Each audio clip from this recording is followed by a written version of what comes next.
Today we're going to be talking about GBPUSD, and once again we're going to do a top-down analysis starting from the month and working our way backwards.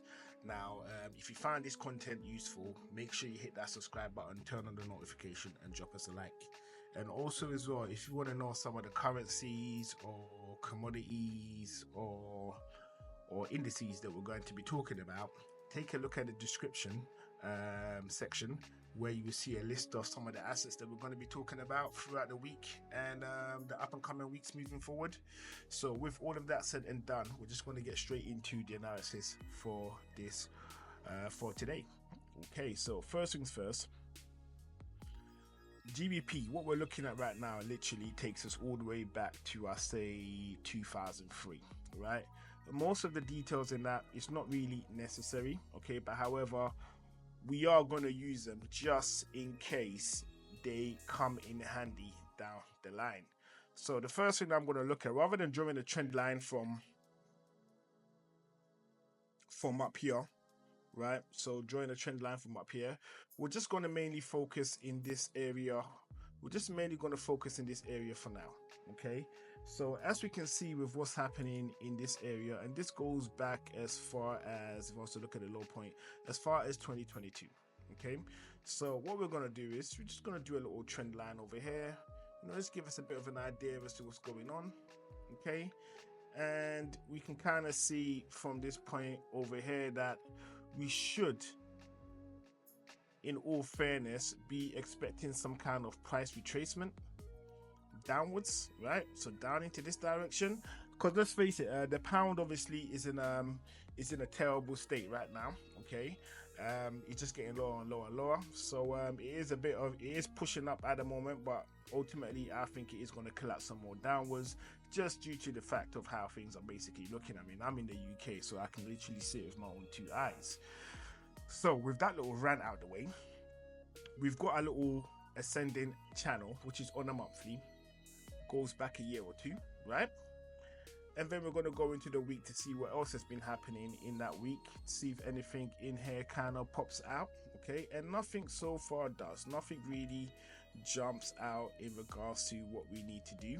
Off the rip, I would be thinking of putting in buys to the upside until things changes. That's how it looks to me for now. So let's just go into a day and let's see what else we can see in that day. So in a day already, we can already see that there is a higher possibility that price is ranging right now, okay? So we can kind of see that we do have some kind of a range in this area, right? If we look into the day, it's not dead on, but you get the general idea, okay? So when we look into the day, we can see this is what's happening right now in regards to price. It looks like it's gone into some kind of a range, all right? So with that said, we know that possible entries for a swing trade, we're looking at it for maybe up here for buys and up here for sells. And in regards to trading this range itself, we would be looking for buys in this area, so above the level, and we'll be looking for sells in this area, right? That's how I really want to do it. So with that laid out as it stands, what we're going to do now is we're going to go into, say, the 1 hour, and let's see what we're looking at in the 1 hour. So in the 1 hour, we can definitely see that price is ranging. It's definitely in a range, okay? So with that said, what we're now going to do, or what I'm going to do, is I'm going to bring in a fixed range profile, and I'm going to look at this entire range to see what I need to be doing, okay? Maybe it's going to give us some insight. So as we can see, I mean, you do get the best traders in the UK, no lie, right?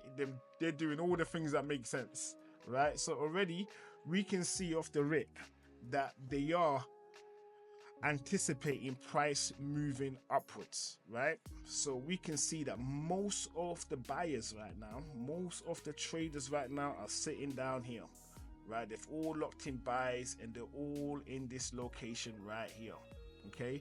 There isn't so much happening up here. Everything is down here, all right?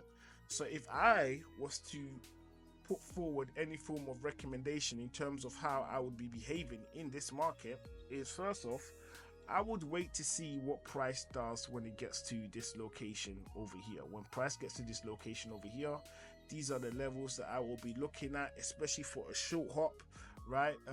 1 day, 2 days, 3 days max. Okay, now let's have a look to see the overall what we really should be paying attention to. So let me just go to the 4 hour real quick and let's see what I can see here in the 4 hour. So looking at the beginning of this year, GBPUSD has been in an uptrend. Okay, it's been in an uptrend. So from the 13th of January this year, it's just been going up. So what I'm now going to do again is I'm going to get the anchored volume profile, and I'm going to go to the 13th of Jan, and I'm going to see what price is basically telling me, right? So like I said, we can already see, because this is the point of control, right? We can already see that most of the buyers are sitting here because they are anticipating price is going to go upwards, right? So the overall vibe, market sentiment right now is that everyone is practically bullish on pound USD. So as it stands, depending on how much you're trading, okay, how much dough you have in it, right? So if you don't have a lot, then chances are you can kind of put a trade in this area. If you are trading with a fair bit, right, then depending on how big you want to have your stops, you might want to just basically say, okay, I'm going to enter in this zone anywhere here. You don't care. You're just going to put in your buy anywhere in this area right here, and then you're going to set down here as your potential stop. Okay, that swing low as your potential stop. It's super risky. I wouldn't do that, but however, you could do it in that way, because like I said, most of the traders right now are anticipating price pushing to the upside. I've thrown on the volume profile on here, and we can basically see that most of the buyers are very interested in this area. Okay, so we have two powerful point of control sitting here. The one of this volume profile that I've placed, this one right here, followed by the larger one that goes back to the beginning of this year. Okay, now with that said, let's look at areas where it could get super dangerous, okay, if you play it wrong. Now, one of the main areas that I can see right now would be this area right here where we have a low value node, okay? So I would expect if price closes anywhere below this range over here, a rapid move from that location to the downside. So that would be from over here all the way here. It would literally fly through all of these zones and maybe settle down here. If that turns out to be the case, what we would do is we wait for price to fly down. Hopefully you don't get caught. It will come back in here for a retest, and then it will fly back down to this low value area in the high value area range, right? So just to make that make a little bit more sense, between this yellow levels over here, this whole area is considered a high value range, right? This is where all the action is. And outside of these levels over here, these are the low value ranges, right? The low value, right? And this area that I've just pointed out right here, this is the low value node, right? So this is where, because there is lack of passive orders, there isn't that many passive orders, price tends to fly all the way through it, okay? So it's either it would do a massive wick all the way through and then push up. Normally in a situation like this, where something like this will most likely take place, will be on a news breakout. So say big news is arriving, CPI, NFP, any of those, or you know, the Bank of England governor comes out, drops a statement. Any of that is enough to make price rapidly fly through this zone and maybe settle down here, possibly push back up again. There is no reason why that can't happen. It can happen, right? So we've got to be mindful of that. But bottom line is this, right? In terms of taking sales, like if you actually want to take sales in this zone, bearing in mind that overall market sentiment is GBPUSD is going to be going up, you could look for sales up here, right, under the range level. Okay, if you're looking for buys, a safe buy would be above the range level, okay, or possibly under here, but you have to bear in mind there is a huge risk here, right?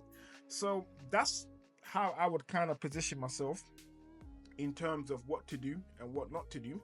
So just to point out the areas of interest for you guys, just so that at least you know where everything is we have this point right here, which is the low of the range.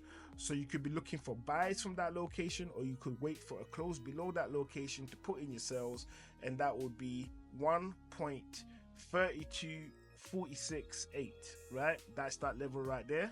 And if you're looking for buys or potential sales, right? So for the buys, you want to close above this level. For the sales, you want price to reject at that level. So you'll be looking at 1.34419. That's what you'll be looking for, right? If you was to make a decision. Now, in regards to how I'm going to place this thumb, I'm just going to put a giant circle in this area and just put, well, you can make an entry here, right? I leave it to you to decide how you're going to play that entire situation. And on that note, I will see you all on the next one.